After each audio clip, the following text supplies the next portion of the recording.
जय गुरु जी संगत जी। वीडियो को लाइक कीजिए, चैनल को सब्सक्राइब कीजिए और बेल आइकन को प्रेस कर दीजिए ताकि आपको लेटेस्ट वीडियो की जानकारी अच्छे से मिल सके। जय गुरु जी संगत जी। गुरु जी का अनंतम अनंतम शुक्राना। गुरु जी के श्री चरणों में कोटि कोटि प्रणाम और गुरु जी की प्यारी प्यारी संगत को जय गुरु जी। संगत जी, आज का सत्संग बहुत सुंदर है, बहुत खास है। गुरु जी की प्यारी और पुरानी संगत का सत्संग है और संगत जी, सत्संग की ये जर्नी बहुत अद्भुत है। आप सभी से रिक्वेस्ट है, सत्संग को अंत तक सुने, पूरा सुने, पूरे भक्ति भाव के साथ सुने। आपको इस सत्संग से बहुत आनंद प्राप्त होगा और गुरु जी की ब्लेसिंग्स तो प्राप्त होगी ही और कई सारे सवालों के जवाब भी मिलेंगे। संगत जी, अगर आप भी अपना सत्संग शेयर करना चाहते हैं तो सुंदर लिखावट में हिंदी में ईमेल आईडी और व्हाट्सएप पर शेयर कर सकते हैं, और अगर आप चाहें तो ईमेल आईडी और व्हाट्सएप पे टाइप भी कर सकते हैं। तो चलिए संगत जी, सत्संग शुरू करते हैं। संगत जी, आज हम जिनका सत्संग सुनने जा रहे हैं वो गुरु जी की प्यारी और पुरानी संगत सुधा चौधरी आंटी हैं।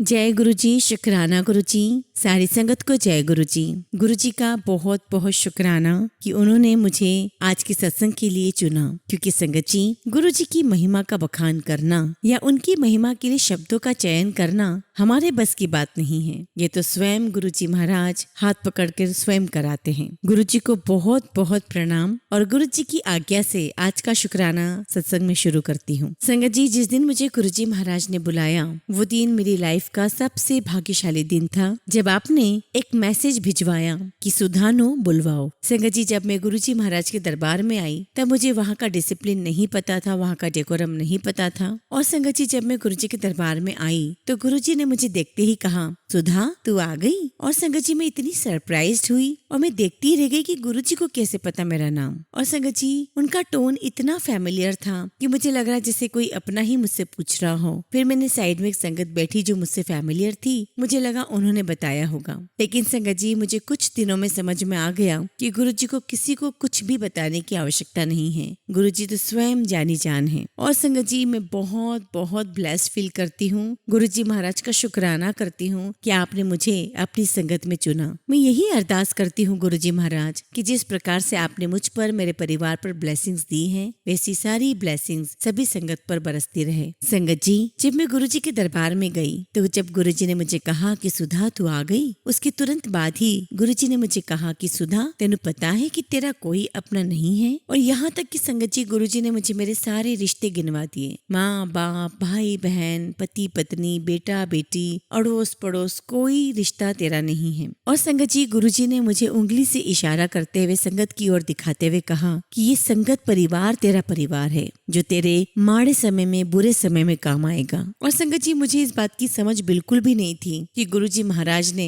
मुझे पहले ही दिन कितनी बड़ी ब्लेसिंग्स दे दी थी। और संगत जी, जैसे ही मैंने गुरुजी महाराज के चरण स्पर्श किए, मुझे एक बहुत तेज आवाज सुनाई दी, मुझे अपना बना लो। और संगत जी, मैं बहुत हैरान, मैंने इधर उधर देखा कि ये कौन बोल रहा है। और संगत जी, जब मैंने दोबारा गुरुजी महाराज को चरण स्पर्श किया तो मुझे फिर से वो दोबारा आवाज सुनाई दी, अपना बना लो। और मैंने उसी मोमेंट रियलाइज किया कि ये आवाज मेरे अंदर से आ रही थी। और संगत जी, थोड़ा मुझे झिझक भी हुई कि मैं पहली बार गुरुजी से मिल रही थी, उनको मैं रिगार्ड्स दे रही थी अपना, लेकिन पहली बार ही मुझे ऐसी फीलिंग क्यों आई। और मुझे बाद में समझ में आया कि वो फीलिंग मेरे अंदर से नहीं थी, वो तो गुरुजी महाराज ने रियलाइज करवाया मुझे और गुरुजी महाराज ने ही वो थॉट मुझे दिया। उसके लिए बहुत बहुत शुक्राना, लख लख शुक्राना गुरुजी। संगत जी, इससे पहले मैंने किसी भी महापुरुष को नहीं देखा, नहीं मिली थी मैं। और जब मैं गुरुजी महाराज से मिली तो गुरुजी ने मुझे कहा कि अंधेरिया करो। और संगत जी, गुरुजी ने ही रियलाइज करवाया कि देख, तू आती रहे और फिर देख कि महापुरुष तेरे लिए क्या करते हैं। संगत जी, गुरुजी ने बहुत ब्यूटीफुल तरीके से कहा,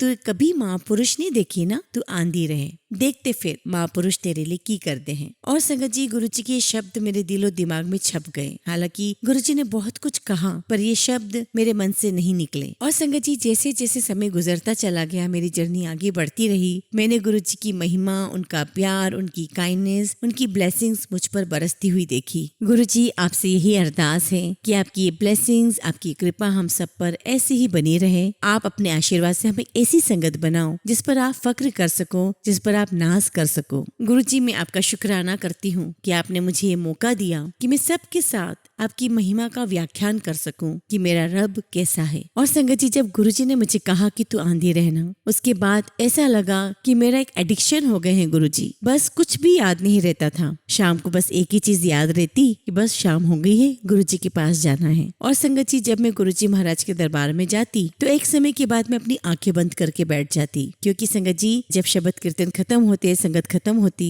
लंगर प्रसाद हो जाता, उसके बाद गुरुजी बहुत सारी संगत को आशीर्वाद दे करके उन्हें आज्ञा देते घर जाने के लिए। और मैं संगत जी नहीं चाहती थी कि मैं गुरुजी से आई कांटेक्ट करूं और गुरुजी मुझे कहे कि चलो आज्ञा है। मैं जाना नहीं चाहती थी, इसलिए आंख बंद करके बैठी रहा करती थी। और संगत जी, गुरुजी प्यार से सबको बोल दिया करते थे, चलो आज दी पिक्चर खत्म, आज्ञा है। और संगत जी, गुरुजी ने मुझे 2-4 बार कहा कि मंत्री जी उठो, मंत्री नहीं ज्यादा बार बैठते। और संगत जी, मैं गुरुजी से मन ही मन अरदास करती कि गुरुजी मैं मेडिटेशन नहीं कर रही हूँ, मैं इसलिए आंखें बंद करके बैठी हूँ कि मेरी नजरें, मेरी आई कांटेक्ट आपसे ना हो और आप मुझे ये ना बोल दें कि चलो आज दी फिल्म खत्म, आज्ञा है। मैं घर नहीं जाना चाहती, मैं आपके पास रहना चाहती हूँ गुरुजी। तो संगत जी, मैं आंख बंद करके उनसे नजर चुराया करती थी। संगत जी, लगभग 6-7 महीने के बाद ऐसे में एक दिन आंख बंद करके गुरुजी के दरबार में बैठी हुई थी और गुरुजी की आवाज मेरे कान में आई, इसको देखो, ये घर ही नहीं जाना चाहती। और संगत जी, मैंने तुरंत आंखें खोलकर देखना चाहा कि अरे मेरे जैसा और कौन है यहाँ पर। लेकिन संगत जी, गुरुजी की उंगली मेरी तरफ थी। और संगत जी देखिए कि ये बातें मैंने कभी किसी से शेयर नहीं की। मैं दिल में गुरुजी से अरदास किया करती थी, लेकिन गुरुजी तो जानी जान है, बिन बोलिया सब कुछ जानता। और संगत जी, हम रब के दरबार में बैठे हुए थे। गुरुजी कई बार हंसते हुए बहुत सारी बातें बता दिया करते थे, कभी कभी सीरियसली बहुत सारी बातें बता दिया करते थे। और संगत जी, गुरुजी के दरबार का माहौल खुद अपने आप बोला करता था, इसलिए गुरुजी को कभी भी किसी प्रवचन की आवश्यकता नहीं पड़ी। हालांकि गुरुजी ने कभी हमसे कुछ नहीं कहा, लेकिन बीच बीच में वो अपने दिव्य वचन बोला करते थे। कभी कभी कहते थे कि अपने इफ और बर्ड्स किंतु परंतु बाहर जूतियों के साथ रख कर आया करो। और कभी कहते थे कि जिथे तुम्हारी साइंस खत्म होती है उथे मैं शुरू होता हूँ, जहाँ तुम्हारी साइंस खत्म होती है वहाँ मैं शुरू होता हूँ। और कई बार उन्होंने लंगर के बारे में भी कहा कि 33 करोड़ देवी देवता इस लंगर के लिए लाइन में खड़े रहते हैं। और संगत जी, गुरुजी का लंगर अपने आप में दिव्य प्रसाद है, जिससे कई सारे रोग स्वतः ही नष्ट हो जाते हैं। और संगत जी, लंगर प्रसाद को हम जिस भाव से लेते हैं, जिस भाव से ग्रहण करते हैं, वो बहुत बहुत मायने रखता है। सदगुरु के इस दिव्य प्रसाद का, इस डिवाइन प्रसाद का अगर संगत जी हम एक कण भी ग्रहण कर लेना तो हमारे शरीर की, हमारे जीवन के सभी कष्ट दूर हो जाए। और संगत जी, गुरुजी का जो लंगर है वो कष्टों को दूर करता है, रोगों को दूर करता है। जैसे कि मेरा कैंसर ठीक किया और मेरे कैंसर के बारे में किसी को ड्रीम भी आया। संगत जी, जब मुझे कैंसर हुआ तो गुरुजी ने किसी संगत के ड्रीम में आकर के कहा, इसे कहो कि लंगर किया करें, मैं इसकी कीमोथेरेपी कर रहा हूँ। और संगत जी, मैं गुरुजी के दरबार में जाती रहती थी, चाय प्रसाद, लंगर प्रसाद लेती रहती। मन में भी कभी मैंने ये नहीं कहा कि गुरुजी मेरा कैंसर ठीक कर दो, क्योंकि गुरुजी कहा करते थे कि मांग्या ना करो, माना करो। इसलिए संगत जी, मैं कभी गुरुजी को नहीं कह पाई कि मुझे कैंसर है और मेरा कैंसर ठीक कर दो। और संगत जी, जो गुरुजी महाराज ने संगत को सपने में बोला, इसे कहो कि लंगर खाया करे, मैं इसकी केमोथेरेपी कर रहा हूँ। और संगत जी, मैं लंगर प्रसाद खाया करती थी और संगत जी, बहुत बहुत जल्द ही मेरा कैंसर पूरी तरीके से ठीक हो गया। और संगत जी, जब मुझे कैंसर हुआ तब डॉक्टर ने मुझे एक बात कही थी कि तुम्हारी सर्जरी करनी होगी और जब सर्जरी होगी तो शायद तुम परमानेंटली अपनी आवाज खो दो। और डॉक्टर ने ये भी कहा कि सर्जरी के बाद हम आपको स्पीच थेरेपी भी देंगे। उससे होगा तो यह कि आप पूरी तरीके से बोल तो नहीं पाओगी, लेकिन आप धीरे धीरे अटक अटक के बोलना शुरू कर पाओगी। लेकिन संगत जी, गुरुजी के दिव्य हस्तक्षेप ने ये सारी बातें उलट कर दी। गुरुजी ने मेरा कैंसर तो ठीक किया ही किया। और संगत जी, मैं पहले बहुत धीमे बोला करती थी। बच्चे बोला करते थे कि मम्मा जोर से बोला करो, और गुरुजी ने ऐसी कृपा की संगत जी कि कैंसर ठीक भी हुआ और अब मेरी वॉइस जो है, अब मेरा जो आवाज है वो बहुत लाउड हो चुकी है। और संगत जी, अब हालत ये है कि बच्चे कहते हैं कि माँ धीरे बोला करो। तो संगत जी, ये है हमारे गुरुजी, ये है हमारे रब। उनसे आप कहो भी नहीं, बोलो भी नहीं और दिल में भी कुछ भी मांगने की हिम्मत मत करो। वो अपने आप सब कुछ करते हैं। गुरुजी अपने आप अपनी संगत के लिए सब कुछ करते हैं। इसी प्रकार संगत जी, गुरुजी प्रवचन नहीं देते थे, उनके दरबार का माहौल बोला करता था। गुरुजी का ऑरा खुद अपने आप सब कुछ बोलता था। और संगत जी, गुरुजी चुनकर शब्द लगाया करते थे। इवन रागी भी वो देखते थे कि कौन रागी है। और संगत जी, गुरुजी जो शब्द चुना करते थे वो कई सारी संगत के लिए बहुत इम्पोर्टेंट रोल प्ले करता था। उनके सारे सवाल, उनके सारे सवालों के जो जवाब है, उन सत्संग के माध्यम से उन्हें मिल जाया करते थे। संगत जी, हम मनुष्य हैं और हम चाहकर भी उस परिस्थिति, उस लेवल तक नहीं आ सकते कि जहाँ हम खड़े होकर बोल सकें कि हाँ, हमने सब कुछ प्राप्त कर लिया है। और संगत जी, जब गुरु जी के शब्द सुनते थे हम, तो गुरु जी अपने उन शब्द के माध्यम से हमारी बहुत सारी जो परिस्थितियां खराब चल रही हो, जो डाउटफुल सिचुएशंस चल रही हो, उनके जवाब दे दिया करते थे। और संगत जी, बिना बोले बिना मांगे सिर्फ और सिर्फ एक रब ही कर सकता है, कोई इंसान नहीं कर सकता। और संगत जी, पहली ही मुलाकात में गुरुजी ने मुझे इस बात का एहसास करा दिया कि मैं एक रब से मिली हूँ। और संगत जी, जब मैं पहली मुलाकात जिस दिन मैंने की गुरुजी से, और उस दिन जब हम लोग रात में 3 से 4 के करीब घर लौट कर आए और मैं लेटी, तो छत और मेरे बीच में गुरुजी का मुझे स्वरूप नजर आया। और संगत जी, मुझे ऐसा लगा कि शायद मैं अभी मिलकर आ रही हूँ, तो मुझे ऐसा आभास हो रहा है। और मैंने करवट ली तो देखती हूँ कि गुरुजी लेटे हुए हैं, मुस्कुरा रहे हैं। और मुझे लगने लगा कि शायद ये कोई हिप्नोटिज्म है। मुझे लगने लगा कि शायद मैं हिप्नोटाइज्ड हो गई हूँ, इसलिए मुझे हर जगह गुरुजी नजर आ रहे हैं। और संगत जी, मुझे कुछ समझ में नहीं आ रहा था और ना ही मुझे कुछ समझ थी, क्योंकि इससे पहले मैं किसी भी महात्मा, साधु, संत से नहीं मिली थी। और संगत जी, मैं रात में डर गई थी, तो रात भर में लाइट चालू करके सोई। और सुबह 5-6 बजे जब मेरी नींद खुली तो मुझे एक आवाज सुनाई दी कि कल मैं अपने रब को मिलकर आई हूँ। और जब दोबारा भी वही आवाज आई तो मैंने रियलाइज किया कि ये आवाज मेरे अंदर से ही आ रही है। और गुरुजी ने भी इस बात की पुष्टि कर दी। और इसी तरह संगत जी, जब गुरुजी ने मुझे संगत की तरफ उंगली से इशारा करते हुए कहा कि ये गुरु परिवार ही तेरे काम आएगा। और संगत जी, आने वाले सालों में ऐसा ही हुआ। गुरु परिवार मेरे साथ खड़ा रहा, मेरे इतने काम आया कि आज मैं अपने पैरों पर खड़ी हो पाई हूँ। और एक दिन की बात है संगत जी, गुरुजी के गांव से कुछ संगत आई हुई थी और वो लोग सब मेरे यहीं पर ही रुके थे और वो सभी गुरुजी के पास जा रहे थे। और तभी संगत जी, रजौरी गार्डन से एक नई संगत आई और मैंने उन्हें आपस में इंट्रोड्यूस करवाया और बताया कि ये गुरुजी के गांव से हैं और गुरुजी की बहुत बहुत प्यारी संगत है। और मैंने उन नई संगत को बताया कि गुरुजी के बहुत प्यारे हैं, बहुत लाडले हैं, गुरुजी ने बहुत प्यार करते हैं। और जो गुरुजी के गांव से आए थे उनको भी मैंने उनसे इंट्रोड्यूस करवाया कि ये रजौरी गार्डन से हैं और ये नई संगत है। और सबने आपस में नमस्ते किया और अपने अपने चले गए। और उस दिन मैं गुरुजी के दरबार में नहीं गई थी, तो उस रात 11 साढ़े 11 बजे उस गांव वाली संगत का फोन आता है और मुझे कहते हैं कि आंटी आप कार तक आओ प्लीज। तो मैंने कहा कि नहीं आप घर आ जाओ। तो उन्होंने मुझे कहा कि नहीं, गुरुजी ने कहा है कि तुम दिल्ली की धरती पर पैर मत रखना और सुबह आंटी को ये मैसेज देकर जाओ। और संगत जी, मैं गाड़ी के पास गई तो उन्होंने मुझसे कहा कि गुरुजी ने कहा है कि अपने ड्राइंग रूम में बैठकर नई संगत पुरानी संगत नहीं करनी, लाडली संगत प्यारी संगत नहीं करनी। मेरी सभी संगत लाडली है, सभी संगत प्यारी है। मेरे लिए कोई भी संगत नई या पुरानी नहीं है, सभी संगत जन्मों जन्मों से मेरे साथ है और मैं अपना शिव परिवार इकट्ठा कर रहा हूँ। और संगत जी, हम सबके लिए भी बहुत बड़ा मैसेज है कि हमें कभी किसी से ये नहीं पूछना कि आप नए हो, पुराने हो, कब से आ रहे हो। इवन संगत जी, गुरुजी ने मुझे भी ये भुला दिया कि मैं कब से आ रही थी। और अक्सर गुरुजी मुझे बोलते थे कि तुझे तो मैंने 85 में बुलाया लेकिन तू 86 में आई। और संगत जी, न जाने कितने हजारों सालों से गुरुजी ने हमें अपने चरणों में रखा हुआ है। उसके लिए मैं गुरुजी से यही कहूंगी कि गुरुजी, थैंक यू सो मच गुरुजी कि आपने हमें अपनी चरण शरण में रखा हुआ है। और संगत जी, हमें कुछ भी नहीं पता, सब कुछ गुरुजी महाराज जानते हैं। और गुरुजी कहा करते थे कि मुझे तो तुम लोग कीड़े मकोड़े की तरह दिखाई देते हो। और संगत जी, ये सोचकर बहुत फक्र होता है कि हम गुरुजी की संगत है और गुरुजी ने हमें एक्सेप्ट किया है। संगत जी, हमारे अंदर अवगुण होने के बावजूद गुरुजी ने हमें एक्सेप्ट किया है। और वो शब्द है ना संगत जी कि मेरे गुण अवगुण न विचारो कृपा करो।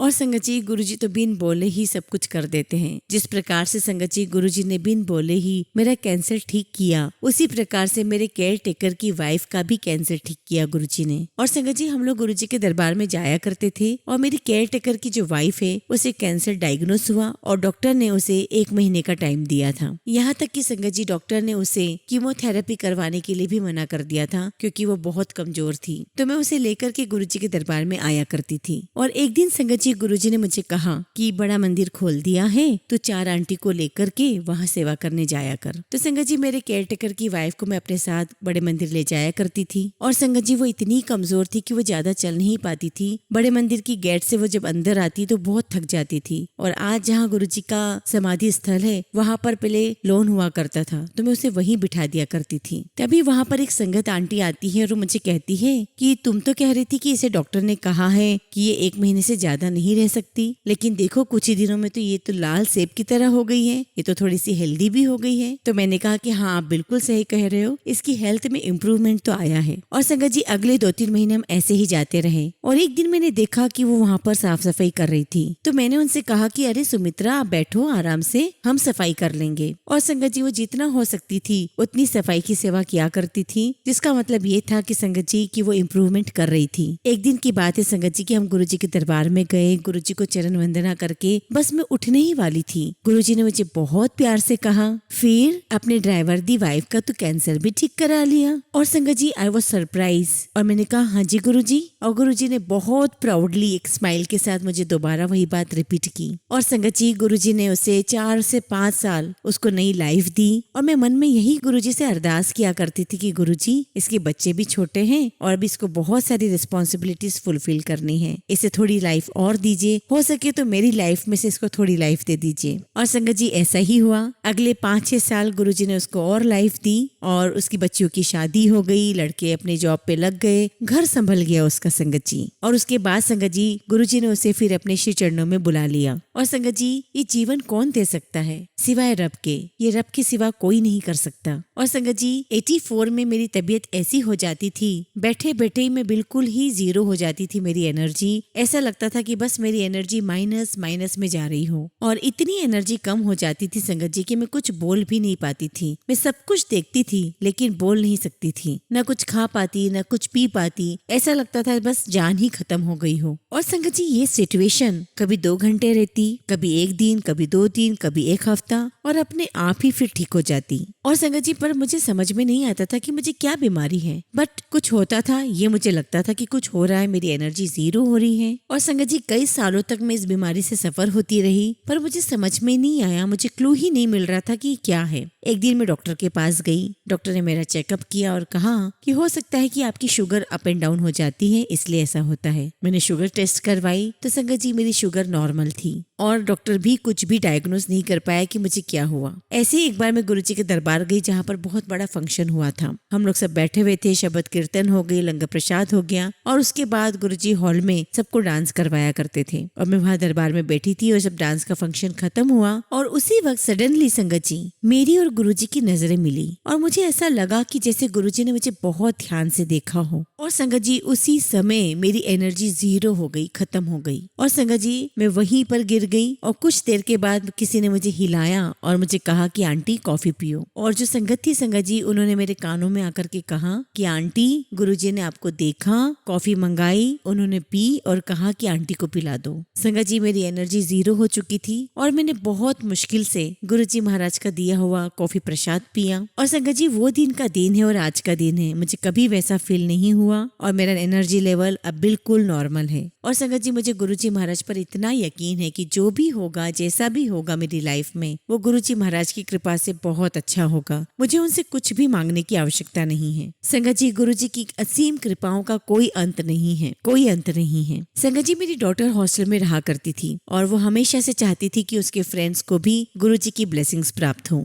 मेरी डॉटर और उसके फ्रेंड्स का कुछ 5-6 लोगों का ग्रुप था और वो जब भी दिल्ली आया करते थे सभी जगह घूमते फिरते थे लेकिन कभी गुरुजी के दरबार में नहीं जा पाए। और संगत जी गुरुजी कहा करते थे कि घर से कोई एक बंदा भी आ जाता है तो उसके पूरे परिवार के लोग, उसका अड़ोस पड़ोस, रिश्तेदार, उसके फ्रेंड्स सब कोई तर जाते हैं। और संगत जी मेरी बेटी का बहुत मन था कि उसके दोस्त आए लेकिन उसके दोस्त दिल्ली तो आते थे लेकिन गुरुजी के दरबार तक नहीं जाते थे। और संगत जी ये देखकर मेरी बेटी बहुत उदास हो जाती थी। और संगत जी गुरुजी की ऐसी कृपा हुई कि एक दोस्त को रात में सपना आया और संगत जी रात की 1 बजे मेरी बेटी का फोन आता है और कहती है कि मम्मा करण आपको फोन करेगा और वो बहुत रोए जा रहा है। अब संगत जी 5 मिनट बाद करण का फोन आया, इसका फ्रेंड था जो इससे राखी बंधवाता था और वो कहता है कि आंटी मैंने सपना देखा आपकी गुरुजी का और आपकी गुरुजी मुझे सपने में मुझे मेरे बचपन के नाम से पुकार रहे हैं और कहते हैं कि गुड्डू तेरा भाई जो फ्रांस में MBA कर रहा है उसको इंटेस्टाइनल कैंसर है और उसको ये कैंसर तेरी वजह से है, पर घबराना नहीं, उसकी सर्जरी होगी, बहुत मुश्किल सर्जरी है पर मैं उसको ठीक कर दूंगा। अब संगत जी ये तो फर्स्ट ईयर सेकेंड ईयर का बच्चा था, घबरा गया और रोने लगा और फिर मैंने उससे कहा कि पहले तो तुम रोना बंद करो,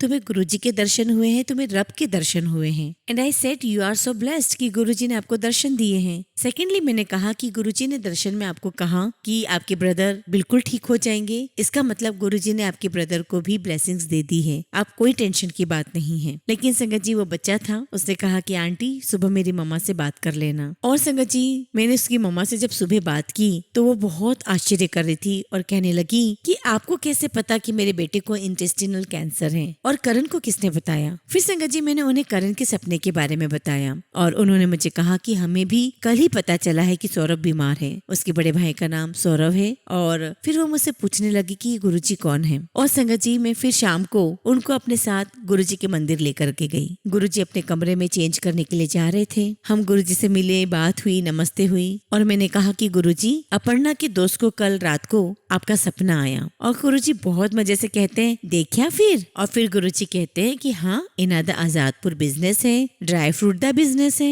कुड़ी अडवाणी जी ते ब्याही हुई है, बड़ा मुंडा फ्रांस ते पढ़ता है और छोटा मुंडा बेंगलोर ते पढ़ता है। और संगत जी गुरुजी ने उस परिवार की पूरी फाइल खोल दी। और संगत जी बहुत प्यारी स्माइल के साथ फिर बोलते हैं चलो चलो बैठो बैठो। फिर गुरुजी रूम में गए चेंज करने के लिए। और संगत जी जब गुरुजी चोला पहनकर आते थे तो फिर एक उनका अलग ही रूप हो जाया करता था। गुरुजी के उस रूप में इतनी एनर्जी होती थी संगत जी कि आप उनकी आंखों से आंखें मिला करके उनकी एनर्जी को एब्सॉर्ब नहीं कर सकते थे। और संगत जी अपने आप पलके झुक जाया करती थी क्योंकि संगत जी बहुत स्ट्रॉन्ग ओरा हुआ करता था। और कभी कभी संगत जी गुरुजी इतने बच्चे की तरह प्यारे से लगते थे कि बस उन्हें देखते रहो, उन्हें एडमायर करते रहो। और संगत जी गुरुजी के इस एहसास को शब्दों में पिरोया नहीं जा सकता, सिर्फ एहसास किया जा सकता है, महसूस किया जा सकता है। तो संगत जी हम जाकर के बैठ गए। गुरुजी ने बोला चलो चलो बैठो। गुरुजी गए, चेंज करके आ गए। और फिर संगत जी उन्होंने बहुत प्यार से बोला कि कल एक लोटा लेकर आना। अगले दिन हम लोग आए, हम कॉपर का लोटा लेकर आए और गुरुजी ने उस लोटे को ब्लेस किया, डेट ऑफ बर्थ पूछी, लोटे को ब्लेस किया। और फिर मुझे कहते हैं कि इनसे कहो कि इस लोटे को फ्रांस भेज दे। तो फिर उन्होंने कहा कि गुरुजी 3-4 दिन में हम ही खुद फ्रांस जा रहे हैं। फिर गुरुजी कहते हैं कि अच्छा इनको समझा देना कि कैसे पानी का इस्तेमाल करना है। और फिर मैंने समझा दिया कि इस लोटे में स्वयं सौरभ ही जल भर के रखेगा रात में और ये जल प्रसाद बन जाएगा। सुबह वो खुद इस जल प्रसाद को पिएगा और जो बच जाएगा उससे स्नान करेगा। और इस लोटे को कभी भी डिटर्जेंट से साफ नहीं करना है, इसको या तो नींबू से साफ करना है या ऐसे सुच्चा ही साफ करना है। संगत जी मैं जिस परिवार की बात कर रही हूँ ये सिंधी परिवार है जो गुरु नानक देव जी को मानते हैं। और संगत जी ये लोग जब फ्रांस गए तो जब वहाँ रूम में गए सौरभ के और अपना सामान रखा और हॉस्पिटल जाने ही लगे थे तो इनकी नजर सौरभ के बेड के पीछे वाली दीवार पर पड़ी जिसके ऊपर बहुत बड़ा शिव जी का पोस्टर लगा हुआ था। और जब ये हॉस्पिटल गए तब इन्होंने देखा कि इनके बेटे ने अपनी बाजू पर त्रिशूल का टैटू बनवाया हुआ था और वो बच्चा शिव जी को बहुत मानता था। और संगत जी परिवार को जैसा समझाया था वैसा उन्होंने सौरभ को समझाया। उसने जल प्रसाद पीना शुरू किया और फाइनली उसका इंटेस्टाइनल कैंसर ठीक हो गया। और संगत जी यहाँ पर करण को दूसरी बार गुरुजी का सपना आता है और कहा कि अपने ब्रदर को कहे कि अपने आप को डॉक्टर को दिखाए और कहा कि उसकी थाई के पास में, थाई बोन के पास में हड्डी से बिल्कुल लगा हुआ एक बहुत बड़ा लंप है, एक नोड्यूल है और वो प्रीवियस सर्जरी से भी बहुत ज्यादा डेंजरस है। वो डॉक्टर को दिखाए, सर्जरी करवाए और मैं उसे क्योर कर दूंगा। और संगत जी ये वो परिवार था जो कभी गुरुजी के पास नहीं आया था, लेकिन गुरुजी की असीम कृपा इस पूरे परिवार को मिल रही थी। और सबसे पहले मेरी डॉटर ने इस बात के लिए प्रेयर की कि मैं इन सबको आपके पास लाना चाहती हूँ। और संगत जी देखो गुरुजी की कृपा से हमें समझ में आ जाता है कि अगर कोई एक बंदा भी गुरुजी के दरबार में आता है तो उससे जुड़ने वाला हर व्यक्ति कृपा का पात्र बन जाता है। और संगत जी करण ने अपने भाई को फोन करके कहा कि भाई तू ठीक है? तो कहता हाँ मैं ठीक हूँ। तो उसने कहा कि भाई तू डॉक्टर को दिखा के आ। और संगत जी करण भी चाहता था कि ये बात जो गुरुजी ने सपने में बताई वो चेक करे। उसका भाई गया डॉक्टर के पास, डॉक्टर ने डायग्नोस किया और बताया कि हाँ उसे एक नोड्यूल है, वो भी हड्डी के पास में ही है और वो बहुत डेंजरस है। और एग्जैक्टली वही बोला डॉक्टर ने जो गुरुजी ने कहा था। तो इनको इस बात से हौसला हो गया क्योंकि गुरुजी ने कहा था कि उसका भाई ठीक हो जाएगा, वो क्योर कर देंगे। और सौरभ ने सर्जरी का प्रोसेस करवाया और गुरुजी की ब्लेसिंग से वो ठीक हो गया। क्योंकि संगत जी गुरुजी कहा करते थे कि डॉक्टर के पास जाओ, डॉक्टर अपना काम करेंगे, मैं अपना काम करूंगा। और संगत जी एट द एंड होती तो ब्लेसिंग्स गुरुजी की ही है क्योंकि गुरुजी की ब्लेसिंग्स की वजह से ही डॉक्टर अपना सफल ऑपरेशन कर पाते हैं। संगत जी मैंने ऐसी बहुत सारी संगत देखी है यहाँ दरबार में कि जिन्हें हार्ट प्रॉब्लम्स होती थी और उनकी सर्जरी होने वाली होती है और वो एक दिन पहले गुरुजी के दरबार में आते हैं, ब्लेसिंग्स लेते हैं, चाय प्रसाद लंगर प्रसाद खाते हैं और जब वो अगले दिन जाते हैं डॉक्टर के पास तो डॉक्टर उनकी फाइल देख करके बोलते हैं कि ये गलत फाइल आ गई है, आपकी प्री सर्जरी के पहले के जो चेकअप्स है उसमें तो कोई ब्लॉकेजेस नहीं है। तो संगत जी जब डॉक्टर उन संगत से पूछा करते थे कि आपने क्या किया, तो वो संगत बताया करते थे कि हमने तो कुछ भी नहीं किया, हम तो सिर्फ अपने गुरुजी के पास जाते थे। और संगत जी डॉक्टर्स आए, लिटरली वहाँ दरबार में आए ये चेक करने के लिए कि कौन से गुरुजी है जो इस प्रकार से कैंसर तक को चीजों को ठीक कर रहे हैं। और कई डॉक्टर को संगत जी मैंने खुद ने भी गुरुजी के दरबार में हाथ जोड़ करके खड़े होते हुए देखा है और ये कहते हुए सुना है कि गुरुजी आपने तो हमारी मेडिकल साइंस भी फेल कर दी। और देखिए संगत जी, एक रब हमें इंसान के रूप में एक फिजिकल फॉर्म में हमें मिला है और जिसकी महिमा हम सबके साथ गाते हैं। ऐसे ही संगत जी गुरुजी की बहुत बड़ी कृपा मेरी बेटी पर भी रही है। मेरी बेटी की शादी 2010 में हुई और 2011 में एक दिन मुझे एक अंकल का सुबह सुबह फोन आता है और कहते हैं अंकल कि आंटी मुझे एक ड्रीम आया है और मैं सुबह सुबह बड़े मंदिर जाता हूँ और वहाँ पर सत्संग हो रहा है और वो दिन मंगलवार का है और मैं बड़ा हैरान होता हूँ कि Tuesday is the maintenance day of the Guruji और वहाँ सत्संग कैसे हो रहा है। और वो बोलता है कि मैं आगे ड्रीम में देखता हूँ कि जब मैं आगे जाता हूँ तो किसी ने आपको माइक पकड़ाया कि आप अपनी बेटी की डिलीवरी का सत्संग करिए। और उसी सपने में उसने देखा कि मैं वो माइक अपनी बेटी अपर्णा को पकड़ाती हूँ और कहती हूँ कि बेटी तू अपना डिलीवरी का सत्संग खुद शेयर कर। और फिर वो अंकल कहते हैं कि बस मुझे इतना ही ड्रीम आया। और संगत जी हम लोग बहुत निश्चिंत हो गए कि चलो 2010 में शादी हुई है, 2011 में गुरुजी का सपना आया है तो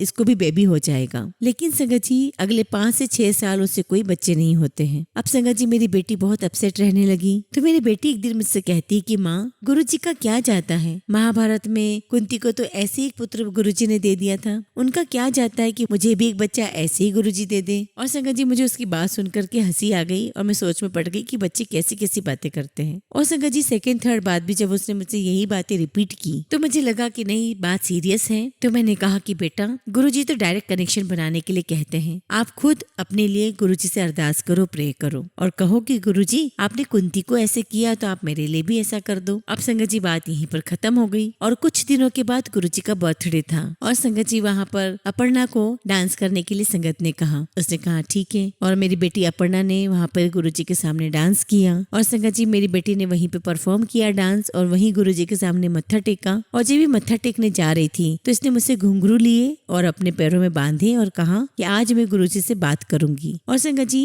वो गुरुजी के पास गई, उसने मत्था टेका और कुछ सेकंड्स तक वो उठी ही नहीं। तो मुझे लगा कि अरे अरे क्या पता नहीं कुछ मांग रही होगी, गुरुजी ने हमेशा मना किया है कि मांगना नहीं है। और फिर संगत जी मेरी बेटी उठी और इसने डांस किया, सासों की माला पे सिमरू में तेरा नाम। और संगत जी जब इसने डांस कर लिया उसके बाद फिर इसने मत्था टेका और कुछ सेकंड्स के बाद और कुछ सेकंड्स के लिए उठी ही नहीं। और मुझे फिर यही लग रहा था कि अरे ये कुछ बोले ना, गुरुजी को परेशान ना करे। और ऐसे करते करते 2:30-3 बज गए थे तो इसकी मदर इन लॉ ने कहा कि अब हम घर जाते हैं, बहुत लेट हो गए हैं। और संगत जी जब वो मुझसे मिलने लगी बाय कहने के लिए तो मेरे कान में कहती कि मम्मा गुरुजी ने काम कर दिया and I am feeling very very heavy. और मुझे लगा कि अरे बच्चे ही कैसी बातें करते हैं। और संगत जी मैंने उसको हंसते हुए बाय कहा, वो चली गई और 5-6 दिन में हमें कन्फर्म हो गया कि शी इज प्रेग्नेंट। और संगत जी मेरी बेटी को बेबी बॉय हुआ और सब कुछ सही लग रहा था संगत जी, सब कुछ सही चल रहा था। और जिस गायनेकोलॉजिस्ट ने संगत जी अपर्णा के बच्चे को डिलीवर किया था उसी गायनेकोलॉजिस्ट ने अपर्णा की भी डिलीवरी की थी, यानी कि अपर्णा को भी डिलीवर किया था। और संगत जी वो जो गायनिक है मेरी बेटी की, वो मेरी बहुत अच्छी फ्रेंड है। उसने मुझसे कहा कि सुधा एक बात कहूँ। मैंने कहा बताओ क्या बात है। तो उसने कहा कि जब हम सिजेरियन कर रहे थे तो नॉर्मली हम सभी पार्ट्स को चेक करते हैं और कहा कि मुझे एक बहुत बड़ा सिस्ट इसकी बॉडी में दिखाई दिया, पर डरने की कोई बात नहीं, मैंने उसे एग्जामिन के लिए भेज दिया है। और उसने जो बात बोली संगत जी वो सुनकर तो मैं शॉक्ड ही रह गई। उसने कहा कि जब हमने एग्जामिन किया तो इसको एक ही ओवरीज थी और 2 फेलोपियन ट्यूब में से एक ही फेलोपियन ट्यूब थी जो वर्किंग कर रही थी और जो दूसरी फेलोपियन ट्यूब थी वो ब्लॉक थी। तो डॉक्टर का कहना था कि अगर इस कंडीशन में इसको एक बेबी हुआ, पहली बात तो इस कंडीशन में उसको बच्चे हो ही नहीं सकते थे और ये बहुत बड़ा मिरेकल था मेडिकल साइंस की नजर से भी। तो इसको अगर बेबी बॉय हुआ तो इसको आगे भी बच्चे हो सकते थे। और संगत जी ये मेरी बेटी के भी भाव थे और वो यही मानती थी कि जो भी देंगे वो गुरुजी ही देंगे और वो सिर्फ गुरुजी से ही अरदास किया करती थी और गुरुजी ने उसकी अरदास कबूल भी की। मेरी बेटी ने अपने बच्चे का नाम भी ऐसा रखा जिसका मतलब है गिफ्ट ऑफ गॉड। और अब मेरी बेटी को दूसरा बच्चा भी है। और संगत जी जो आपको बिना किसी नॉर्मल ऑर्गन्स के बच्चे दे दे, बेबी ब्लेस कर दे, वो तो रब ही हो सकता है, वो ईश्वर ही हो सकता है। दुनिया का कोई भी बड़ा सा बड़ा डॉक्टर ये काम नहीं कर सकता। गुरुजी को बहुत बहुत शुक्राना, बहुत बहुत शुक्राना, अनंतम शुक्राना। गुरु जी की कृपा मुझ पर, मेरे परिवार पर, मेरे बच्चों पर बहुत बहुत रही है। और संगत जी, आगे भी गुरु जी महाराज की कृपा मुझ पर, मेरे परिवार पर ऐसे ही बरसती रहेगी। जय गुरु जी, शुक्राना गुरु जी।